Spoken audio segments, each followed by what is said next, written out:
Hello friends, जय सिया राम। आज हमारे स्कूल में ये छोटे छोटे बच्चे दिखाई दे रहे हैं। ये प्रतियोगिता जीत कर आए थे और इन्होंने जो नॉर्थ कंपटीशन होता है उसमें पार्टिसिपेट कर रखा था। और हमारे स्कूल वालों ने छोटा सा किया था ये प्रोग्राम। ये उनके पेरेंट्स आए हुए थे और उनके कुछ वैसे रिश्तेदार भी आए हुए थे, तो हमारे सरों ने उनका भी सम्मान किया। उसके दादाजी वगैरह सारे आ रखे थे, तो उनको भी प्रसाद वगैरह और भी टीचरों को भी दिया था उन्होंने। तो हमारे स्कूल का नाम रोशन किया इन बच्चों ने। इनके लिए बहुत बहुत धन्यवाद है। मैं भी इनका बहुत बहुत धन्यवाद करती हूँ। तो दोस्तों, हमारे स्कूल में ऐसे होनहार बच्चे भी हैं। और मैं घर आ चुकी थी और घर आने के बाद मैंने सोच रखा था कि आज करूँगी मम्मी जी के रूम की सफाई।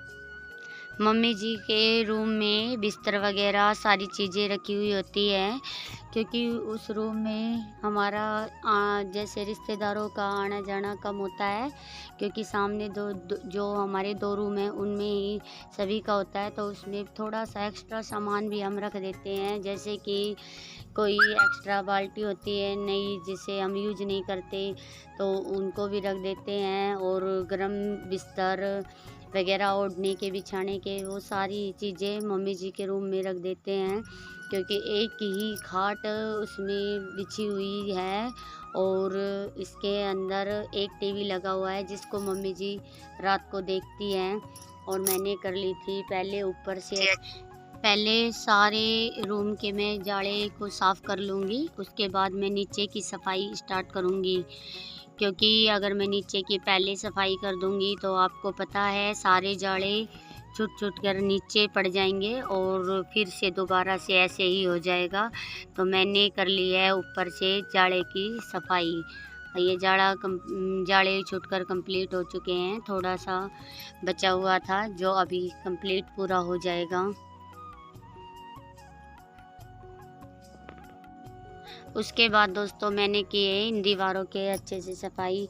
ये जो जगह दिख रही है ये हमारी मम्मी जी ने टांड लगवाने के लिए छोड़ रखी है, और इसके अंदर इतना कचरा भर जाता है कि इसको अगर हर हफ्ते साफ़ करें तो भी कम है, क्योंकि बाहर एक छोटा सा रोशनदान है, उसके अंदर से धूल मिट्टी अंदर आती रहती है और इसके अंदर जमा हो जाती है। वैसे इन दीवारों को अच्छे से साफ़ करने से बिल्कुल ऐसे लगता है जैसे कि अभी ही पुताई की हो। ये चमक जाती है दोस्तों। झाड़ू से एक बार अच्छे से मैंने सारी दीवारों को कंप्लीटली साफ़ कर लिया है। वैसे तो रोज़ाना ही सफाई करते हैं, पर दिवाली की सफाई कुछ स्पेशल होती है। जो दीपावली की सफाई पर हम एक एक चीज़ों को अच्छे से चमका देते हैं और अपनी पूरी जी जान से उस सफाई को करते हैं। रोज़ाना सफाई तो करते हैं, पर दोस्तों उस सफाई में वो वाली बात नहीं होती है जो दीपावली पर हम सफाई करते हैं। ये मैंने पंखे के लिए करा था जुगाड़ू काम, मेज पर कुर्सी रखकर। और दोस्तों वैसे तो ये रिक्शे काम था, कहीं मेज पर से कुर्सी फिसल जाती तो मेरा तो हाल बुरा ही हो जाता।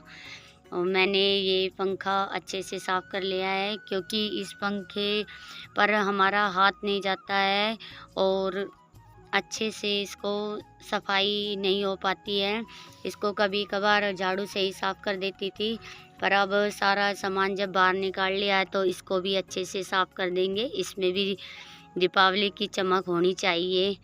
तो अब मैंने इस पंखे को अच्छे से कंप्लीट कर लिया है। दीपावली पर हम चमकाते हैं घर का कोना कोना, ये तो सभी जानते हैं, अच्छे से सफाई करते हैं। तो इधर लगाई हुई थी, हमारे तो कुम्हारी का घर बोलते हैं, आपके पता नहीं क्या बोलते हैं, और मिट्टी के घरौंदे से होते छोटे छोटे, वो लगे हुए थे इधर। तो मैंने चम्मच लेके उन सब को बिल्कुल साफ़ कर दिया है। जंगला एकदम बिल्कुल चमक गया है।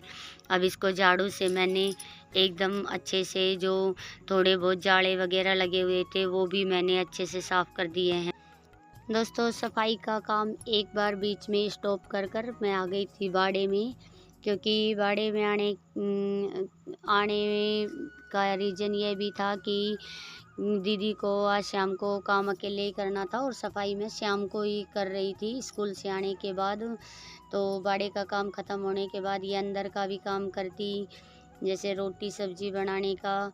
और आज हमें दूसरे वाले बाड़े में भी जाना था क्योंकि गोश्ती वगैरह लेके आनी होती है, और कहीं कहीं तो गोश्ती को उपले भी बोलते हैं, क्योंकि कल है होई का व्रत। होई पर हम बाड़े में नहीं जाते हैं, तो आज ही हम जितने भी बाड़ा का काम है वो ख़त्म कर लेंगे। कल सिर्फ गोबर डालने का काम करेंगे, ठाण को झाड़ने का काम भी नहीं करेंगे, क्योंकि उस दिन कीड़ों वगैरह का मारना नहीं होता है। हमारे मारना अशुभ मानते हैं, बच्चे के लिए इसको व्रत को किया जाता है। अब मैं डाल आऊँगी गोबर जो मैंने भरकर रख लिया था, और दीदी अंदर जाकर अपनी और काम को, और फिर दोस्तों मैं भी अपना सफाई का काम आगे स्टार्ट करूं ताकि जल्दी से जल्दी ख़त्म हो सके। ये मम्मी जी के जो बक्से हैं वो बहुत भारी थे, तो इनको अच्छे से एडजस्टमेंट करना था, और पीछे से इनके जो कचरा वगैरह हो जाता है, आपको तो पता ही, एक जगह जगह रखे हुए इनमें धूल मिट्टी हो जाती है। तो ये हमने बक्से थोड़े से सरका कर इन पर अच्छे से इनको कवर कर दिया था। अब मैंने ली थी पहले झाड़ू भी दोस्तों मैंने 3 बार लगाई थी, और उसके बाद मैंने थोड़े से बीच में लगाया है पोछा। अब पोछा लगाने के बाद इधर ये मेज रखी हुई है, इसको भी इधर रख कर इसके ऊपर सामान रखेंगे। इसी इधर ये मेज रखी हुई, ये जगह खाली है, और इसके ऊपर जो एक्स्ट्रा सामान होता है वो हम रखते हैं, ताकि ये इधर अच्छे से इसको रख दे। और ये कोने में है, ये इस पे बाहर को दिखाई नहीं देता है। ये मैंने जो स्लिप है वो बिल्कुल साफ़ कर दी थी, और उस पर बिछा दी है मैंने अखबार। ये अखबार मैंने थोड़े डिजाइनिंग काट लिए थे, क्योंकि बच्चों की फरमाइश थी मम्मी सुंदर से इसको डेकोरेट करना है, तो मैंने भी अखबार लगा दी है, और उस पर लगा दी थी मैंने बिस्तर।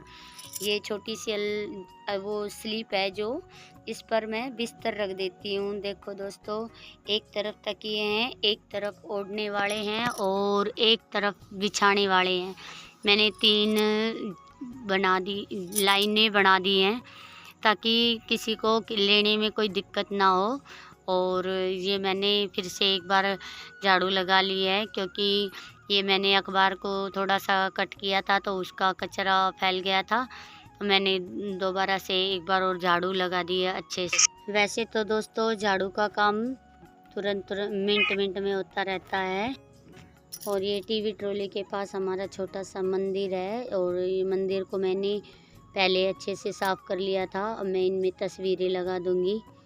ये मैंने तस्वीरें रख दी है, और सारे देवताओं की तस्वीरें अच्छे से मान से इनको उनके स्थान पर वापस रख दिया है।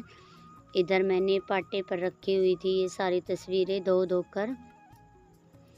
ये गणपति जी रख दिए हैं, और ये हो गई है लास्ट की तस्वीर मेरी कंप्लीट, और मैंने इनको अच्छे से एडजस्ट कर दिया था। दोस्तों सफाई तो क्या है, पूरा दिन कम है सफाई के लिए, करे एक छोटी छोटी चीज़ें कुछ ना कुछ रह ही जाती है सफाई करने बैठे तो। ये पूरा कमरा मैंने डेकोरेट कर दिया था, और मम्मी जी हो गई थी बहुत ज़्यादा खुश। तो दोस्तों मेरी वीडियो आपको कैसी लगी कमेंट बॉक्स में प्लीज़ ज़रूर बताना। थैंक यू दोस्तों, जय सिया राम,